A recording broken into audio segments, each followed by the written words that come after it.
Hello, ladies and gentlemen. Welcome back to another episode of Grade A Talks. It's your girl, Ariel, the gracious, the well-informed, the nurse bae.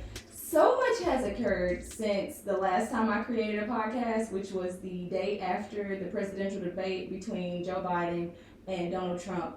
And I feel like after that, it was just a chain of events that just, continued to happen.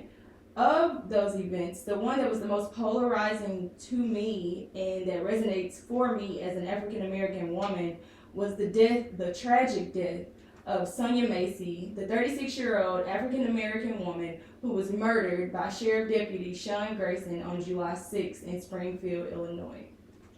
You guys, I found out about this when the body cam footage was released on July 22nd. After numerous attempts of protesting from her family and community. This occurred again in Springfield, Illinois. July 7th, her family was alerted of her tragic death. However, it was never disclosed that the responding officer, Sean Grayson, was the one who actually murdered her in her home.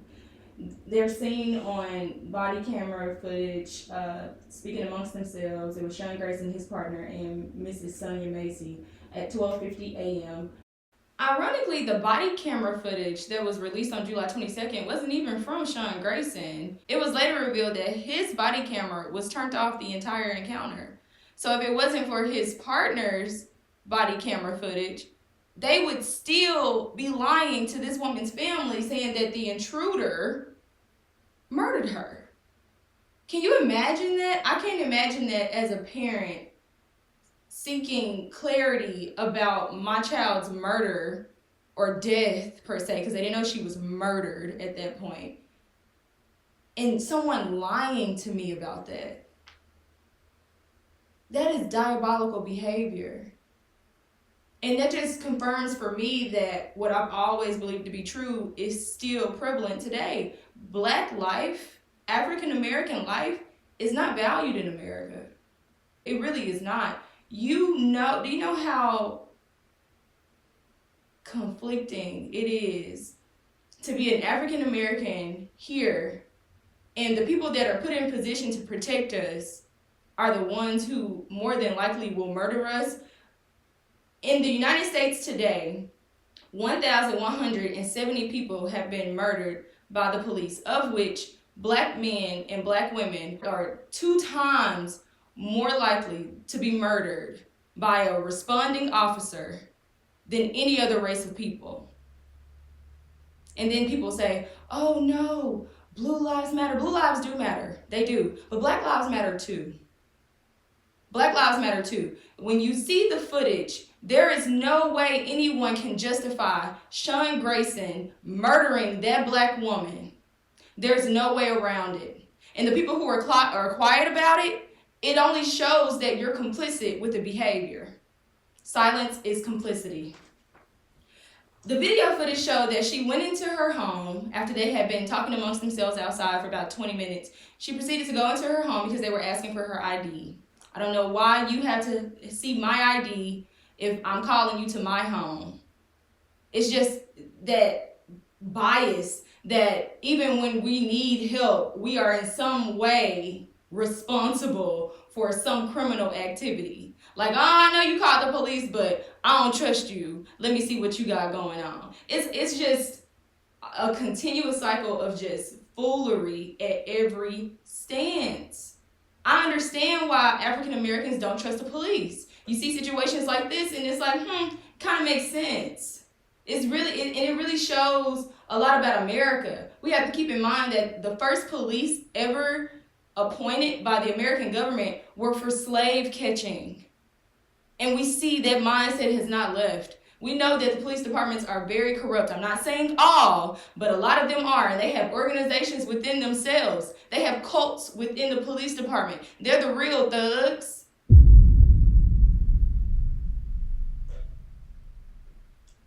And then we have the situation like Sonya Massey going into her kitchen. The officer says, hey, take that pot of water off the stove. I don't want it to cause a fire. Okay, cool. That makes sense.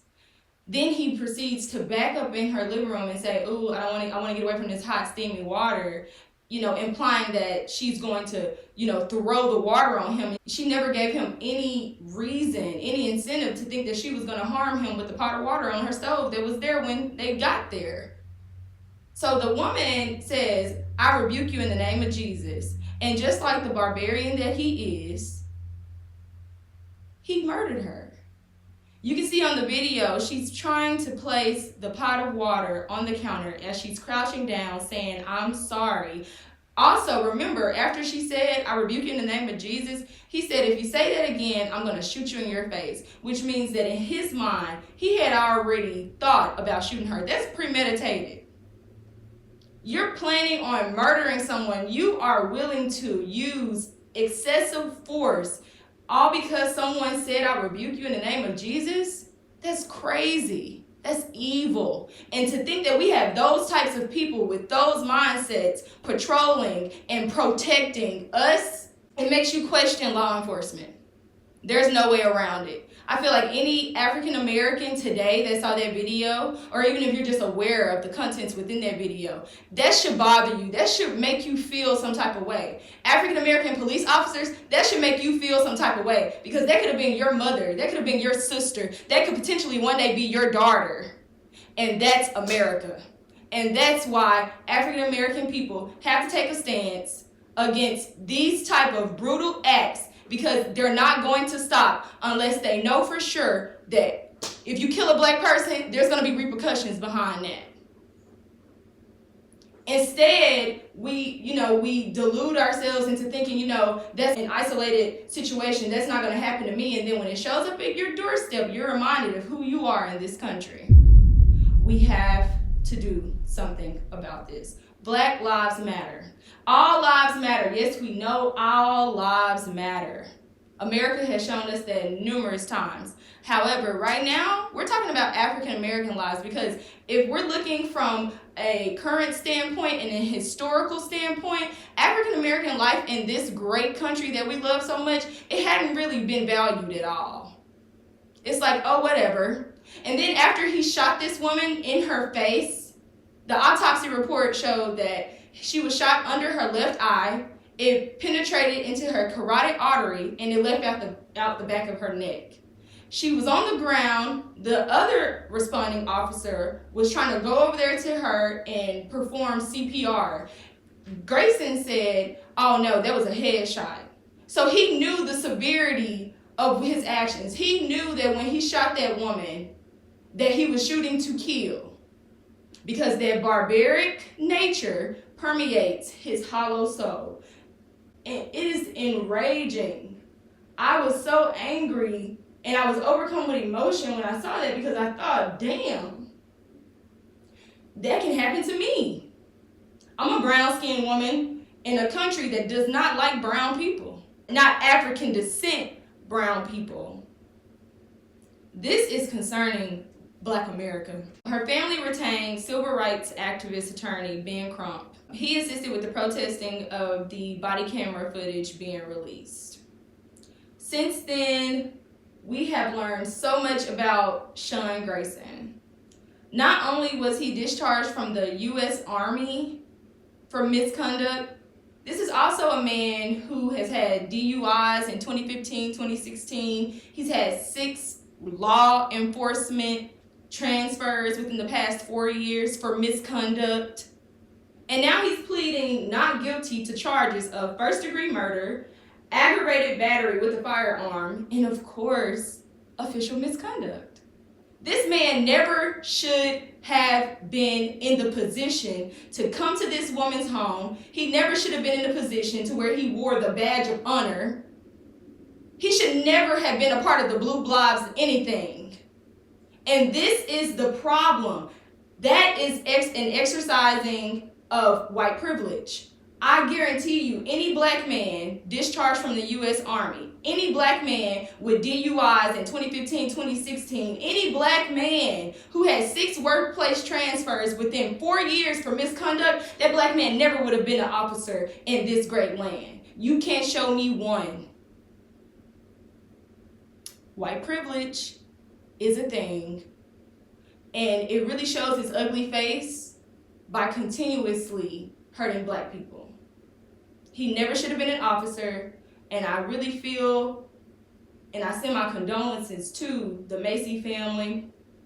I was so just hurt when I saw her father and her children, because she was a mother. She has a 17-year-old son. I think his name is Malachi, and she also has a 15-year-old daughter. And her dad went on to national TV and said, "You killed the wrong black woman this time." And I hope that that is true. I hope that this situation that has transpired really makes African Americans feel some type of way.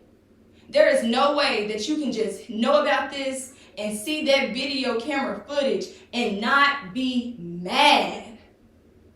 James Baldwin said it best: to be an African American in the United States and to be conscious of the things that are occurring around you is to be in a constant state of rage. My heart aches for her. My heart aches for her family and for her children. That situation just took a black woman away from her black children. That's tragic. Tragic, tragic.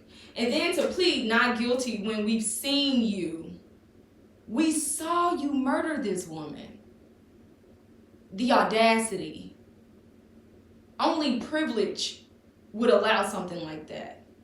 And what is he going to do? Plead insanity? I do believe that you are insane. Just evil. I can't fathom wanting to murder someone because they told me, "I rebuke you in the name of Jesus."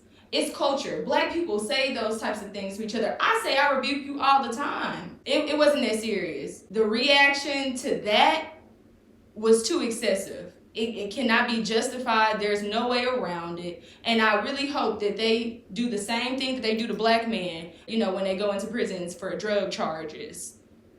You need to use excessive force, an eye for an eye. He murdered her, so what are you going to do?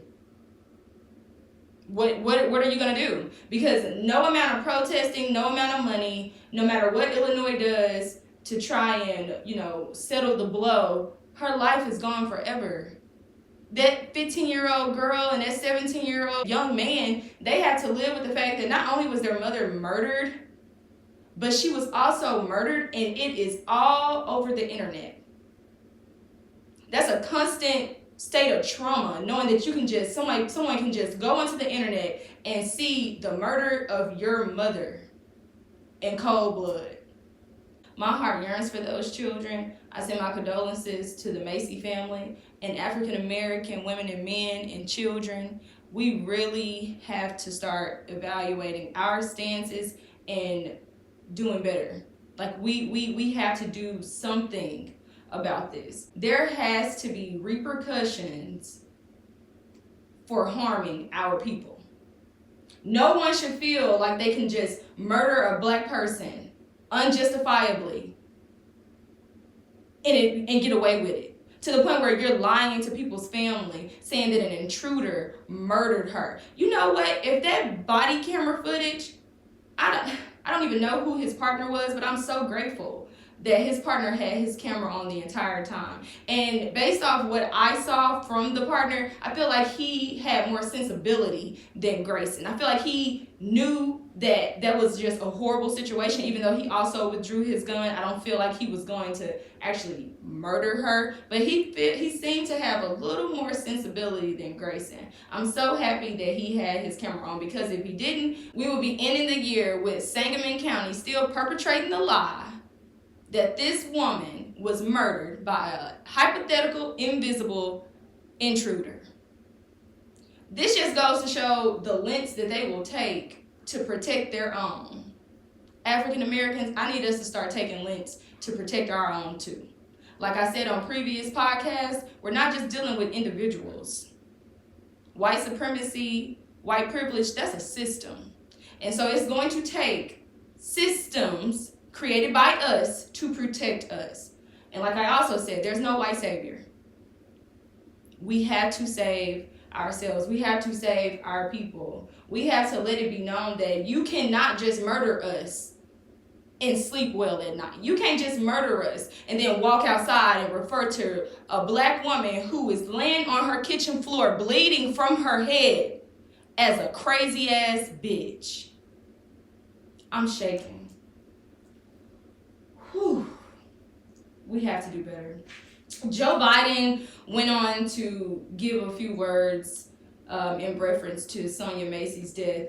He said, and I quote, "Sonya's death at the hands of responding officer reminds us that all too often Black Americans face fears of their safety in ways many of us do not." Joe Biden, if you're aware of this, why have you done nothing to protect African Americans specifically? Why do we not have any laws put in place today? Not anything hypothetical, not anything that we're being promised to possibly happen. Why has that not been done? This is not the first murder we've seen of a Black person on camera. It was very apparent that she was not going to cause any harm to anyone. The woman weighed 112 pounds. That's crazy. That is unforgivable. But Joe Biden, if you're aware of this, because you've been around for a long time, Sleepy Joe. If you're aware that Black Americans have so many odds and issues that pose threats to us, why has no Democrat tried to change that? If you care so much, if you're making those types of statements, my question that I will beg of you is, what have you done about it? He proceeded to call on Congress to pass the George Floyd Justice in Policing Act. We'll see how that goes. I just feel like that is very convenient for the Democratic Party at this point. Of course, it makes sense that you would call on Congress to do that because we're 3 months away from the election. Of course you would. Why was this not done 4 years ago? Why? I'm tired of half-ass efforts by these parties. You're either going to do it or you're not. African Americans have been suffering some of the most egregious, heinous acts since we got over here 400 years ago. People who have suffered in less times than us have received laws specifically for them to protect them. When is it going to happen for us? Even the Emmett Till bill has not been passed. And it's 2024. He should be here. He should be sitting on his porch with his great-grandchildren at this point. That is the country that we live in. And it's really sad that some of us just cannot see what needs to be seen. And I feel like because we have blinded ourselves, because we have normalized the abnormal, this may blow over with no retribution. This may blow over with no repercussions whatsoever. I have seen some people protest outside of Illinois. I know Manhattan had a huge protest done for Sonya Massey, and I know that some Israelites from St. Louis went down to Springfield, Illinois, and they protested too. So I see some movement, but we really have to do some systematic work.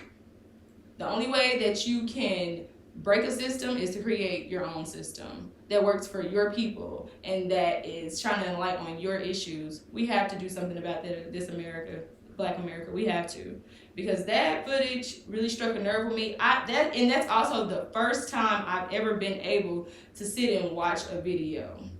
I was never able to watch the George Floyd video and any other shootings by police upon Black people. I've never been able to sit and watch that before. Then when you think of Sonya Massey's death, which we saw, and then you think about the fact that if Trump gets into office, he's going to give police complete immunity, which means he's going to further empower a demographic of people who already kill Black people senselessly. That's scary. That's giving someone permission to continue their actions. That's giving someone a pat on the back and saying, hey, we know you out here killing Black people. Keep going. That's how I look at it. I can't even express how this situation makes me feel,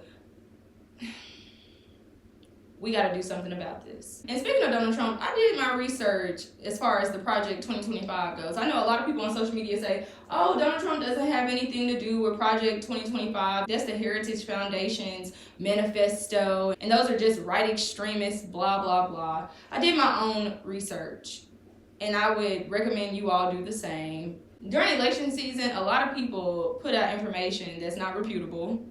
It's opinion-based. And you need to be fact-checking people. So what I discovered about Project 2025 is that it's a manifesto created by the Heritage Foundation.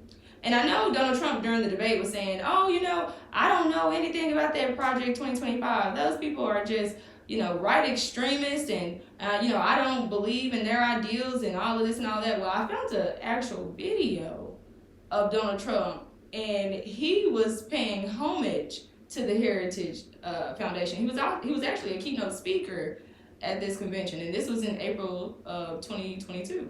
So I want you all to take a look. Our country is going to hell. The critical job of institutions such as Heritage is to lay the groundwork, and Heritage does such an incredible job at that. This is a great group, and they're going to lay the groundwork and detail plans for exactly what our movement will do and what your movement will do when the American people give us a colossal mandate to save America. And that's coming. That's coming. And as you can see in the video, not only is he paying homage to the Heritage Foundation, but he's also saying that he believes that their ideologies are going to make America what they believe it should be. MAGA country. Yay!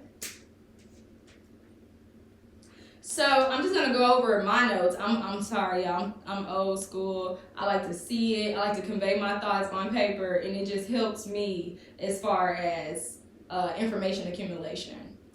So again, this is a far-right manifesto, and this would go into play January 20th of 2025 if Trump becomes president. Remember, it's in November, and they have 180 days to implement and change and reform the entire government as we know it.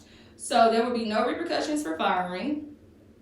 Also, it'll be up to the discretion of your facility. If they want to pay for overtime, they're going to try to make it mandatory with no extra money being paid to you. So you're working more, but you're not getting paid more. That sounds like slavery.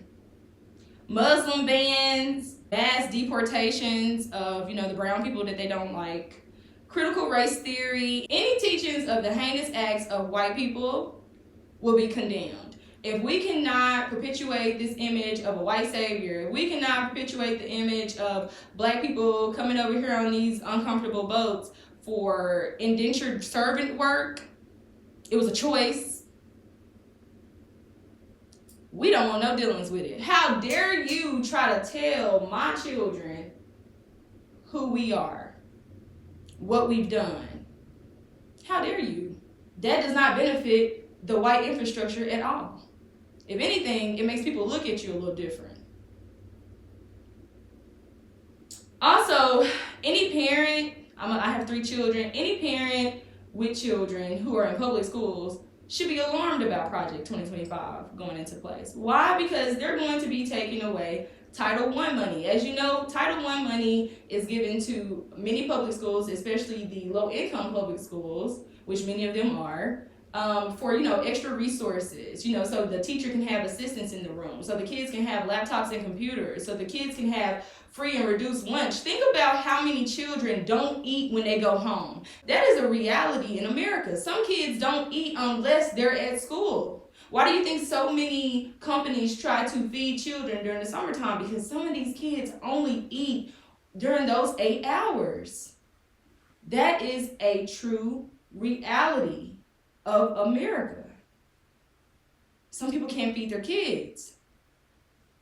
And so they're going to be taking away Title I money. No more loans for college. It's like at one point, education was everything. And now we're taking away from the importance of education. And I wonder, what is the agenda behind that? At one point, everybody go to college. You have to go to college if you want to be this, if you want to be that. I feel like with more brown people getting degrees just aren't as valuable as they used to be anymore. I don't know. It's not a coincidence for sure. They're going to do censorship for any subject of equity or anti-racism. They're getting rid of all the DEI programs, diversity, equity, and inclusion. Affirmative action. They hate that. They feel like a lot of, African people are put into positions only because businesses need a certain percentage, when in all actuality, you just got exceptional black people in positions that they deserve. It's just a way to try to take us back to that Jim Crow era. I'm telling you, think about all of the African American people that receive so much hell for being in positions that they deserve to be in. And you have so many of these right extremists who feel like, oh, you don't deserve to be in that position. You're just there because affirmative action. Like, no, I have this degree, I have that experience, etc., etc. Black people have to be exceptional in their fields to get half of what a mediocre white person can get. That's just the truth. If there was no racism, there wouldn't be a need for laws put in place to make sure that they're holding businesses accountable. So without these businesses being held accountable, because there would be no need to create laws such as the DEI or affirmative action if we were actually living in a country that was true, fair, and justice oriented. That's not where we are. I don't know why the government likes to delude itself about itself. Can you imagine knowing all the hell you've caused, but not being able to actually internalize the hell you caused? So as a way to combat that, you just project all this crap onto us that affects the people. They're trying to implement this Project 2025, and it's going to do away with scientific research that does not suit conservative principles. What kind of scientific research are they going to be doing? What do you guys have planned? I would love to know, because if you all haven't read some of Project 2025, and I can understand if you haven't because it's 900 to 1,000 pages long, it's a lot of craziness inside of those documents. These people are just demonic think tanks trying to take us back to a Jim Crow era. They want to completely destabilize African Americans. If you look at some of the tenets within Project 2025, it's very apparent of who they are trying to harm the most. Also, they're going to make it to where anyone in public school, you have to automatically take a military entrance exam. It used to be, a choice. Now they're trying to make it mandatory. You remember, the war draft was a choice for a while, but now they're making that mandatory. And now Project 2025 is going to have it to where any child that goes to public school and receives public school services, oh yeah, before you graduate, little buddy, we about to draft you. You're going to take this military entrance exam, and if you score high enough, you're going to be on our team. It's just a lot. But they're not going to do that to the rich kids. It's going to affect middle class and the lower income families the most. We cannot let this happen. They also want to use domestic law enforcement against protesters under the Insurrection Act of 1807, which means, say for example, think about it. That's how I think. I'm thinking on a futuristic level. Think about if Donald Trump becomes president, which is a high chance that he can, because we have a lot of white people who want him in office, and we got a lot of black people who done jumped on that bandwagon because they want that $1,200. That $1,200 still have y'all in chokehold. I will never understand that. That's insane. But anyway, back to what I'm saying. Think about police immunity. Another Sonya Massey situation is bound to occur. Okay, and people are tired of this. Black people are just enraged. We are at our wits' end. We're protesting. We're in the streets. Keep in mind, Supreme Court just gave the president full immunity, which means the president, as long as he's operating within his presidential term, whatever decisions that he makes, he cannot be condemned for them whatsoever. He cannot be indicted. It's just giving someone absolute power. That is not a democracy. More so, a dictatorship. So, say the president sends the troops out there and 100 people get murdered. No one is going to have to ever be held accountable for that. That is what is possibly going to be occurring in America here shortly. That's what's happening. Police immunity, more black people about to be getting killed. President has complete and utter control. It's like you're trying to make him into a king. This is not England. This is insane. They're going to give them absolute power to push these agendas, to push this genocide, to kill whatever they want to kill, and no one will be held accountable whatsoever. Not the police, not the president. You know, just think about that. You know, when we hear about these laws that are possibly going to go into act, you really need to sit and think, ponder on the fact of, this is going to really affect me. This is really going to affect my livelihood. This is going to affect my children, my community. This is going to affect us. I don't think I want a president in office who wants police immunity. Not with that Sonya Massey situation occurring. If your eyes were closed, I hope they're open now. That video was disgusting. And I feel like that video, for me, it showed me how a lot of people feel about African Americans. They don't value our life, but we have to. And if we really care about ourselves, we have to create systems to protect ourselves, because no one's going to protect us. Not even the people in blue who are suited and booted to protect you. It's horrible. Black Lives Matter. I took notes from the Donald Trump speech, and it's accessible online.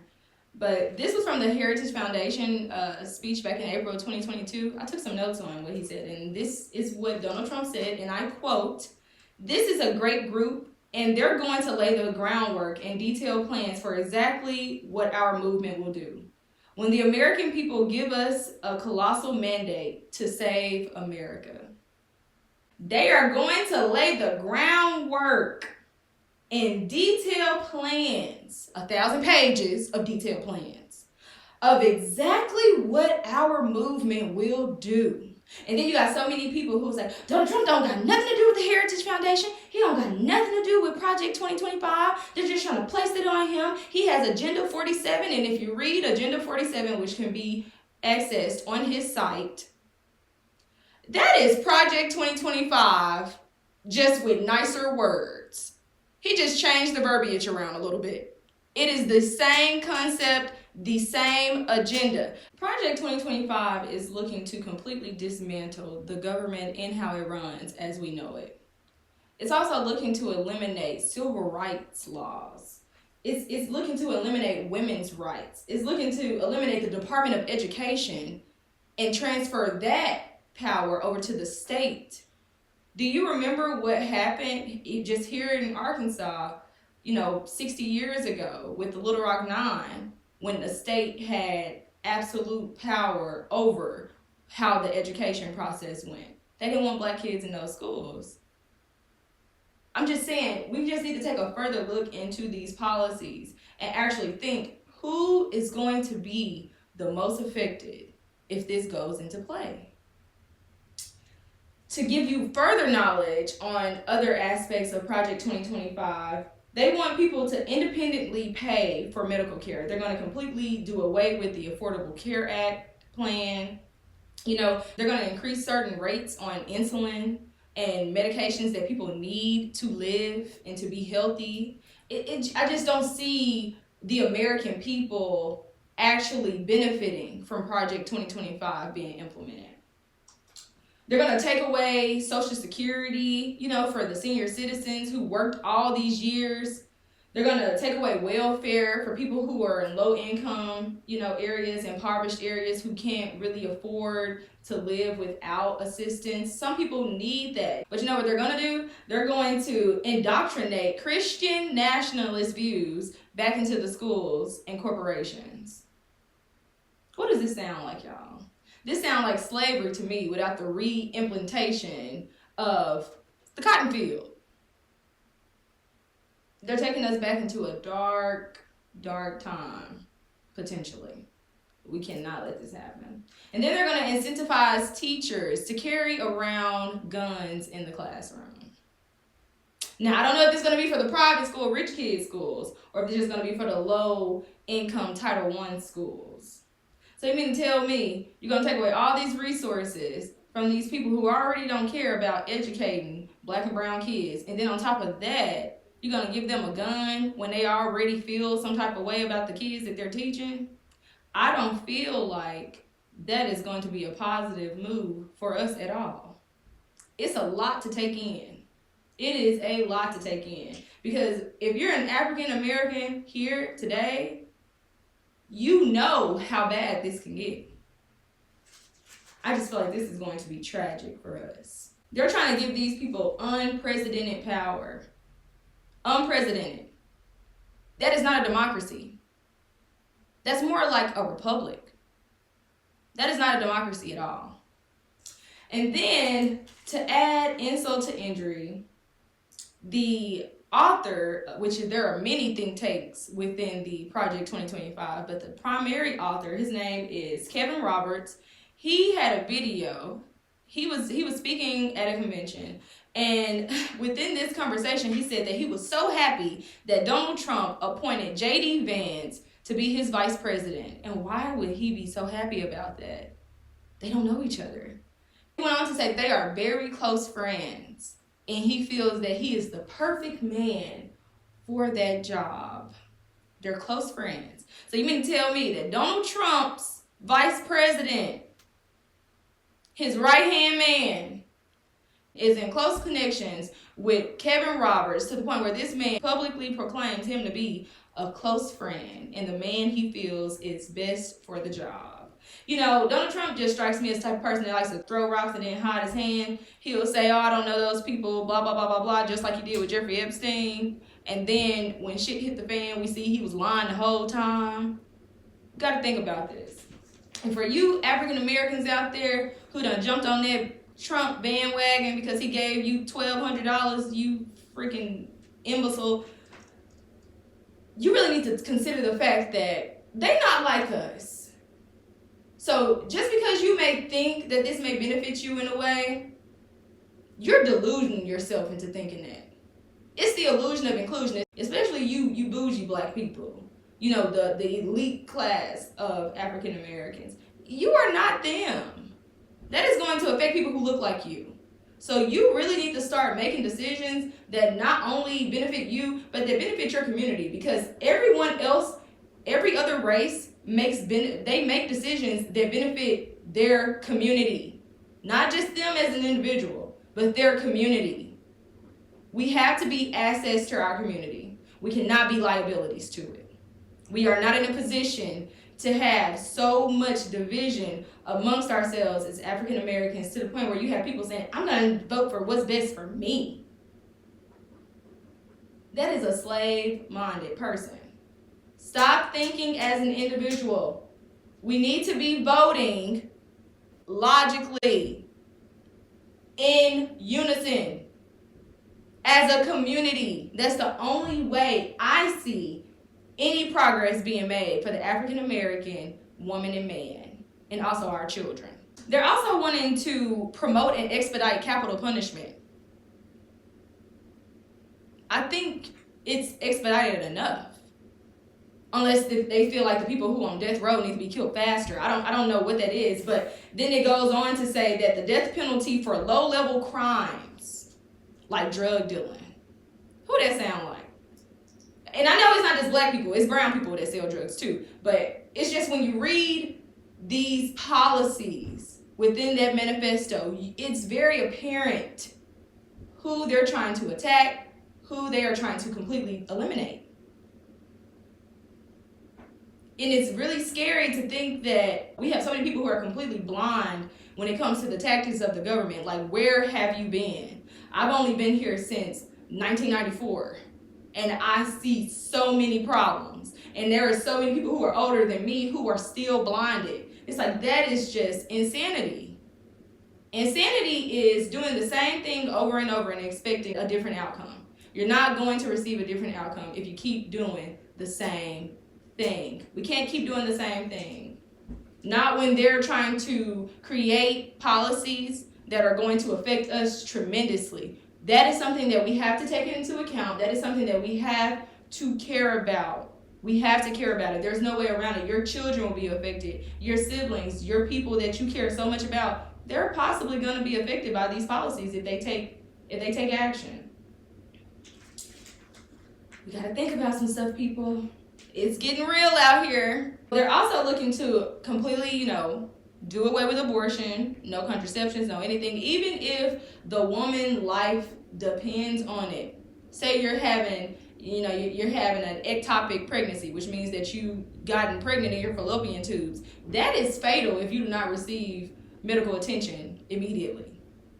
Say you're having a miscarriage and some of the contents remain within your body to the point where your body becomes septic, which means that you have toxic bacteria just floating all throughout your body because this fetus has, developed an infection in your body.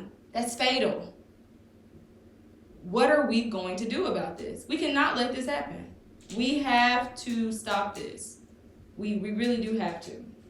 And then we have Madam Vice President Kamala Harris, who on July 21st, Biden endorsed to replace him. And I was happy that Biden endorsed somebody because y'all know from my previous podcast, I was terrified.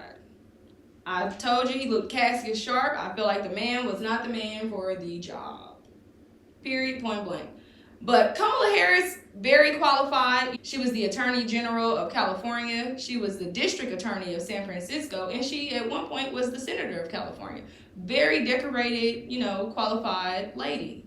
But I don't know if I can trust Kamala Harris, you guys, because we have to take into account of all of the infractions she's imposed upon the Black community during her political career.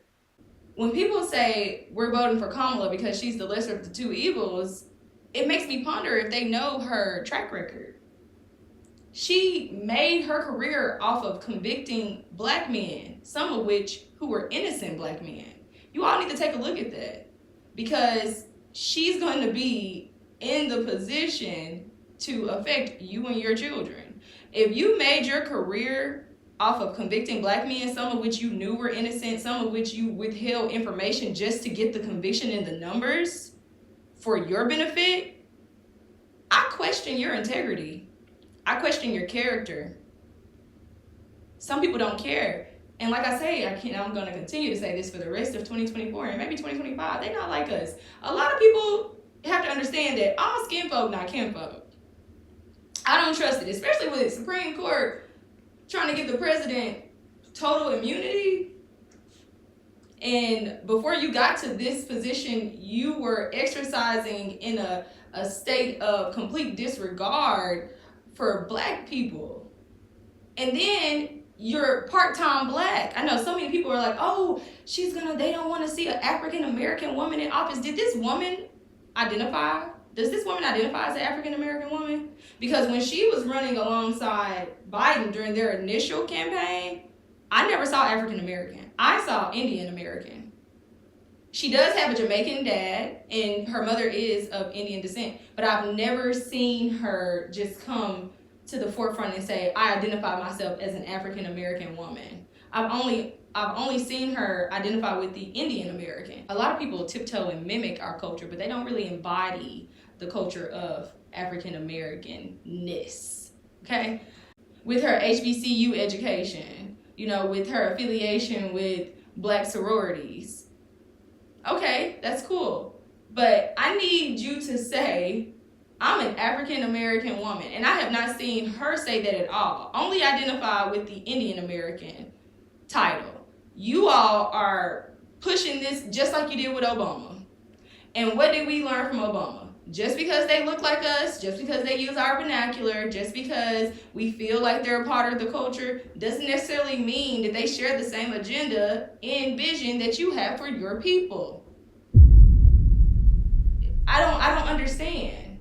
I don't trust that. Similar to that of Obama. We were all deluded in the fact that, we thought that he was going to come into the office and actually benefit Black people, but he really didn't. When he left, Black people were worse off than when he got into office because he transferred the minority priority. Whereas Black people were once the priority minority, he replaced us with the LGBTQ community. And then we also have to consider the fact that she married to a white man. God damn! I'm all for marriage. People can marry who they want to marry. But it's just been my experience that when people get married to a race outside of their own, they tend to diminish their race and try to assimilate to the other race. And the reason why I say that is because just a year or two ago, she went on national television and said that America is not racist.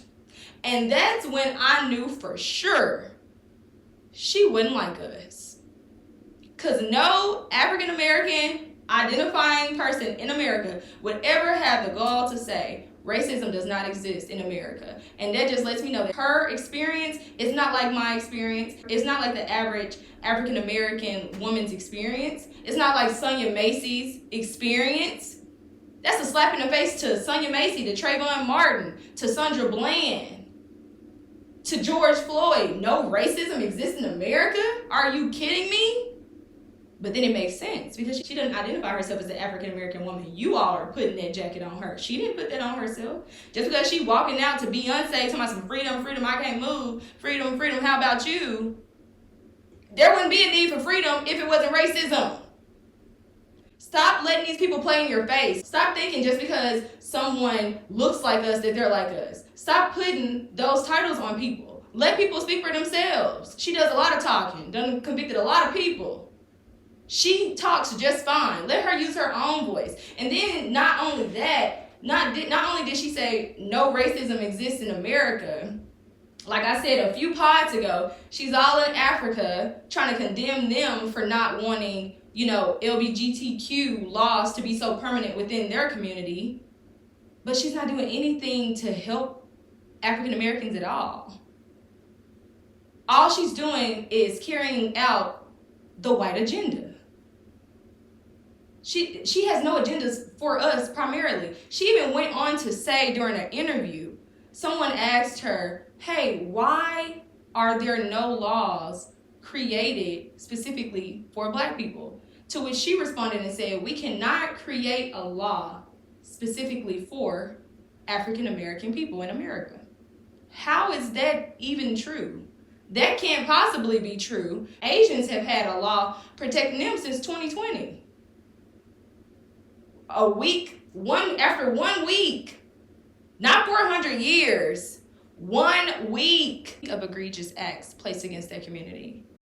Here you have African Americans who have been here 400 years undergoing slavery, disenfranchisement, Jim Crow, lynching, castration. And then another thing, like with her saying things such as racism doesn't exist in America, but your father is of Jamaican descent, and we know Jamaica is the homeland of the great and honorable Marcus Garvey, and also bred Bob Marley. It further confirms that she really not like us. She not. No woman who identifies herself as an African American would ever go on national TV and say racism does not exist in America, because we know that's not true. Do you think those Black men from that country would ever say racism doesn't exist? No, they would not, because they know that it did. It's absurd. I just feel like we don't need to just look at the fact that she looks like one of us and that be the reason why we're so loyal to her being the president. We need to actually get an understanding of the people that are put in front of us. Is this woman really for us? Or is she just going to be another puppet like Obama and just carry out the white agenda? And I can guarantee that it's the latter. I don't see African Americans benefiting from this at all. At all. You just started seeing her a couple months ago. She was MIA for a long time. She wasn't in the background working on behalf of the African American community in any capacity during Joe Biden's rule. Do you think that's going to change when she comes into office? I'm just saying, and I know sometimes people are like, oh, you're kind of cynical. I'm not being cynical. I am just very critical about certain things. I'm just very critical about this in its totality, because I feel like sometimes we just see things and we take it for what we see. And that is not how we should be operating when it comes to politics, because politics is not surface level. There is a reason for everything. I wouldn't be surprised if this was all calculated and, put into a book 8-10 years ago, planned. I feel like everything is planned and calculated in America. I don't know. But like I said, she is married to a white man. I don't know about that. You don't mind putting innocent black men in jail. You don't mind black men being executed in California, although there is no evidence for some of them to even put them in that position. And then on top of that, you're married to a white man. So they let me know you don't care about black lives because there were a lot of black men executed and you knew they were innocent, right? You don't believe in racism. You never came out and said, I'm a African-American woman. All you identify with is your Indian side. I feel like you're just going to benefit the Indian Americans. Just like Obama did nothing for black people, but he did so much for the LGBTQ community. I don't want the black community looking for any progress after Kamala Harris's presidency. If she even, gets to be the president. I don't see anything happening with that. She's married to a white man, and I keep saying that because who you marry tells me who you are. If you're married to a white man, I just feel that you're going to further the white man's agenda. And then if you're convicting black people at the rate that you were, knowing that a lot of them were innocent, I just feel like you don't have the black interest at heart. I have a lot of questions around her, some of which are subject to change, depending on subsequent decisions and, plans that she may try to implement. But for the most part, I don't know about her. And I was talking about her months ago, y'all. But it's not nothing I just feel today. I don't know about Kamala Harris. I don't trust that situation at all. She has had some good things occur. Since Joe Biden endorsed her, she raised $81 million in 24 hours. 60% of first-time donors were, putting money in. Most of them were young women. So I feel like she may have a great chance at getting into the presidency, but I feel like if she is, it's only to further an agenda. And I don't feel like it'll be one that is beneficial to my community. So I don't know. I'm just not going to jump on the bandwagon and just start, Kamala Harris, all because Sleepy Joe out the door. I don't know. I don't trust her either. On July 21st of 2024, on a Sunday, Joe Biden announced that he was dropping out of the presidential race and endorsing Kamala Harris to replace him. And a lot of African Americans was like, yay, we're going to have our first female president. And she just happens to be a woman of color. And I understand why a lot of people would, internalize that as a great thing. But is it really? I, for one, have to take into account that this woman made her career off of convicting and imprisoning black men in California, even when she knew some of them were innocent. That's a character flaw. I don't know if I can get down with that. Not to mention the fact that she's married to a white man. And I say that because a lot of times when, women are married to men of a different race, they tend to diminish their agenda for their people and they assimilate to the culture of the white man. And I only see her furthering the white agenda. I don't see her being the president really affecting African Americans in a positive way. Similar to that of Obama. We were all disillusioned that, he was going to come into the office. We were all deluded in the fact that, we thought that he was going to come into the office and actually benefit black people, but he really didn't. When he left, black people were worse off than when he got into office because he transferred the minority priority. Whereas black people were once the priority minority, he replaced us with the LGBTQ community. There have been laws created specifically for the Native American communities. There have been laws created specifically for the transgender and LGBTQ communities. How in the hell is it impossible to create a law specifically for African Americans? We need a hate crime law. It's very apparent. It's been apparent for 400 years.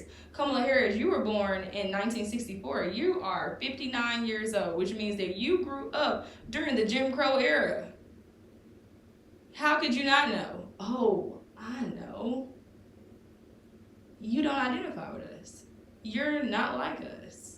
You don't see racism in America. You're married to a white man, which lets me know that you're going to promote and, further white man's agenda. I just don't trust that situation whatsoever. But, my opinion is just my opinion up to this day. I am hard at change. It's hard for me to change my opinion on someone once it's already been solidified, and I have reasons to back up why I feel how I feel about her. I just question her character. I question if she has African Americans' best interests at heart, and I will not be the African-American woman to jump on the bandwagon and say, oh, I'm voting for Kamala Harris, all because she looks like me. If you're not psychologically on the same frequency as me, if you don't see the same vision I see for my people, if you're not talking about a hate crime law being put into play after that Sonya Massey situation especially, you're not talking about nothing that's going to help us. We have to hold these people accountable. You want to be the president, you want to garner in all these African American votes, put something in place to stop them from killing us. And when I say them, I'm talking about police. Put something into place to protect us. We need hate crimes established. I don't really care about what type of music you like to listen to. I don't really care about where you went to college at. I don't care about any sorority that you're affiliated with. If at the end of the day, in the greater scheme of things, your agenda is not one that is going to benefit people who look like me, it doesn't even matter. Everything else is just background noise. On July 13th of 2024, Donald Trump was in Butler, Pennsylvania, where he suffered an assassination attempt. A lot of people feel like it was a hoax. I will say initially I was like, what is the reason for this? What is the reason? I really didn't understand. At one point I thought it possibly could have been fake. And then I was informed that someone actually died. I want to say 2 people actually died during that tragic event. And I hate that for them and their families. Thomas Crooks was the gunman who was allegedly murdered. I say alleged because unless I see a body on the floor like I saw George Floyd or, Sonya Massey, I really question if people are really dead or not. And I, for one, want to know who is behind the gunman. Because I know that in order for America to get the results it wants, it doesn't mind having some casualties along the way. They feel like, if we can get the result that we want, if a couple people got to die along that way, oh well. That's how I truly feel. And then we saw Donald Trump, he allegedly was shot in the ear, and he was holding his ear, and I was like, why are the people behind him not running? Y'all need tell you something, you Donald Trump supporters, y'all need some black friends. Black people run first, ask questions later. After the first shot, we would have been almost to the car.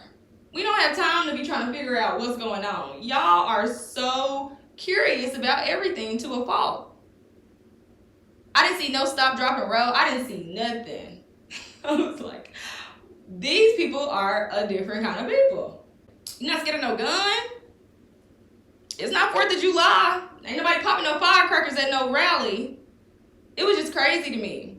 And then he, was looking for his shoes. I was like, you worried about your shoes? You just got shot. You worried about your shoes? Baby, no. And then I'm also questioning, where is Homeland Security? What's going on?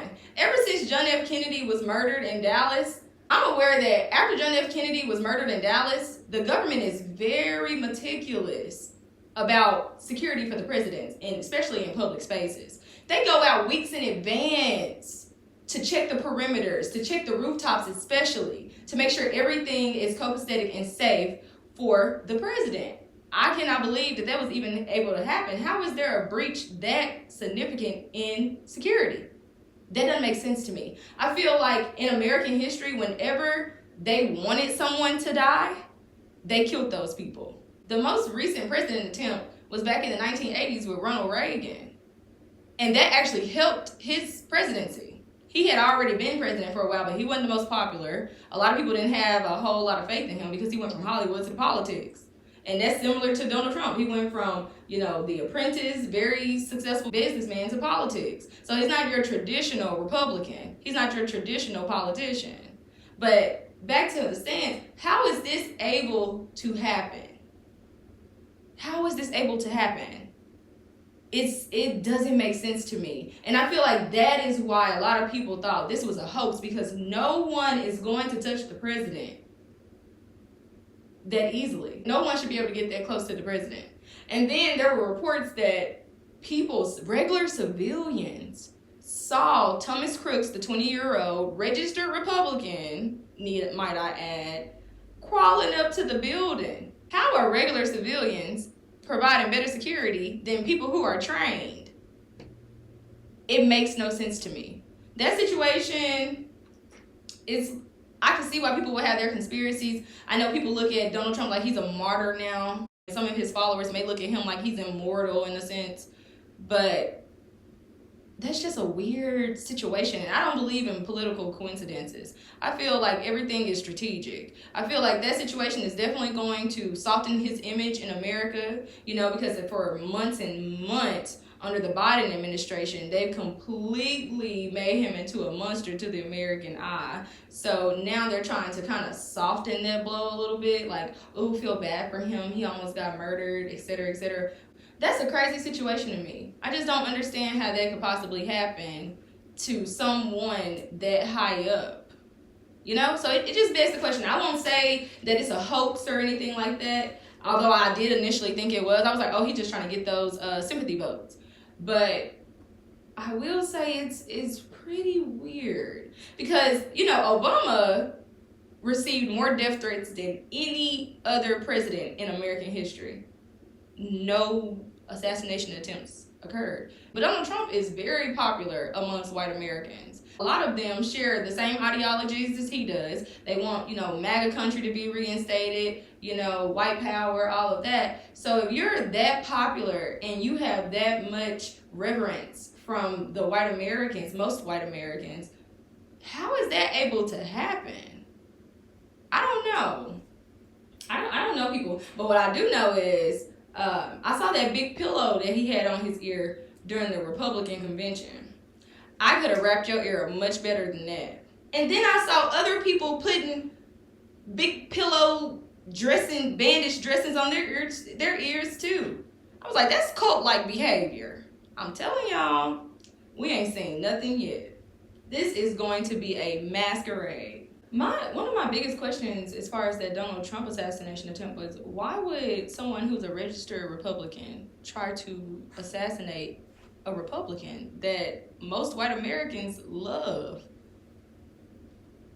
That's the most confusing part for me. I was so surprised when I found out who the gunman was, because initial reports and a lot of stuff I was seeing on social media was saying that it was an Asian. And I was like, I hope not, because they're going to take that law away. But a white Republican trying to kill a white presidential candidate who also is running for the Republican Party,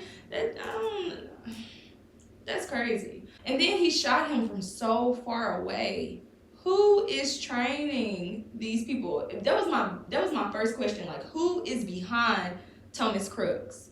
I know that they'll put someone in the front while they're in the background devising plans, setting off missions. So I wonder who was behind Thomas Crooks. I don't know. That's a very well-trained gunsman for that age. And then from the distance in which he shot, that should have assassinated Trump. So by the grace of God, Trump was not assassinated. And then I guess Trump felt black ancestors go throughout his body because he like threw up that black power fist. He threw up the black power fist, and I was like, oh, is this like black power fist, or is this like the Hitler fist? Because Hitler had something similar to that too, and he just kept holding it up, and I'm like, who is he sending a message to? I don't know. This is just the things that I think of when I see things. Like, what is the intention, and who is this message for? I don't know. But Donald Trump is still here. He is still living, and we will see how the polls turn out November 5th. We shall see. And now we're on to everybody's business. You guys, I used to have an off and on attraction to the mind of Candace Owens. I hate to say it, but some of the things that she states, some of her stances, I understand them completely. They make sense. But her stance on Sonya Massey's death, not having anything to do with racism, I was so annoyed with her. Now her name isn't Candace Owens for me anymore. It is Ku Klux Candace Owens. Because what African American woman would see that video and feel like it wasn't racially driven? That never would have happened to any other race of women. You cannot make me feel that would have happened to a white woman. Definitely wouldn't happen to an Asian woman. You know, they got that Asian hate crime bill. What would make you say that? It's like she's on a continuous quest to appease her followers. You are an African American woman. You know that racism exists in America and that it's prevalent within America, especially when it comes to police. You know this.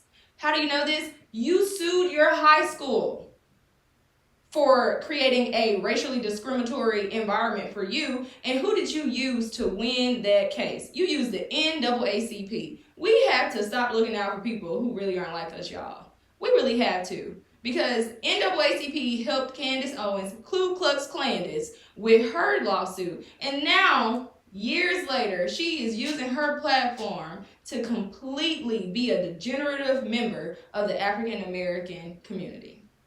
If you're going to use your platform for anything, use it to benefit your people. Don't be a voice against your people. How dare you say what you said about Sonya Massey's death? You're completely absolving Sean Grayson of any responsibility. You're helping this man's case where if that were you, because you look similar to her, same skin tone, you may actually be a little darker. Do you think you would have had a similar fate, or because you Ku Klux Klandis, you would have been saved because they know you tap dance for massa? Let's do better, people. Ku Klux Klandis, I used to like you, but now I don't really like you that much. I don't really like you that much because that's a complete slap in the face to the Massey family. If you're going to speak on something that, like, as touchy as race and, racism, especially when it comes to your people, be a little more open-minded than that. At one point, I thought Ku Klux Klandis was misunderstood. I was like, we just not used to hearing anyone say things like that, like directly to us and in our face and take that, type of stance. But now I understand that you can be a very intelligent person and very foolish at the same time. Because you're not using your intelligence and your platform to empower your people. If anything, you are completely degrading your people. I'm going to need Owens to do better. You are the real life Clayton Bigsby from the Dave Chappelle show. Y'all remember that blonde black man who didn't know he was black? That's what Ku Klux Klandis is to me. Everything she says in regards to black people is just completely... It's just a complete disregard for the black life, the black experience, the black reality. You remember she did the same thing with George Floyd. It's like she will continue to say and behave in a manner that appeases her followers. And you also have to remember that she's married to a white man. So it's all like coming full circle for me. I really feel like I can't trust any African American woman married to a white man because you're going to perpetuate that agenda. Of course you don't think that was an excessive use of force. You go home and lay in bed with a man that looked like Sean Grayson every night. And that's why I say, all skin folk, not kinfolk. And like I'll say from here on until I get tired of saying it, they not like us. Let's do better, people. Thank you all for tuning into Grade A Talks. I hope you all left this podcast feeling enlightened, feeling empowered, and feeling the need to make a change in your community.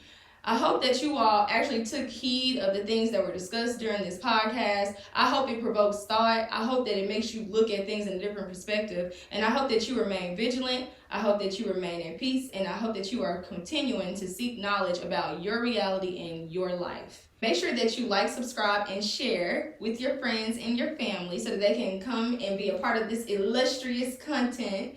Thank you so much for tuning in. Have a great night. Peace.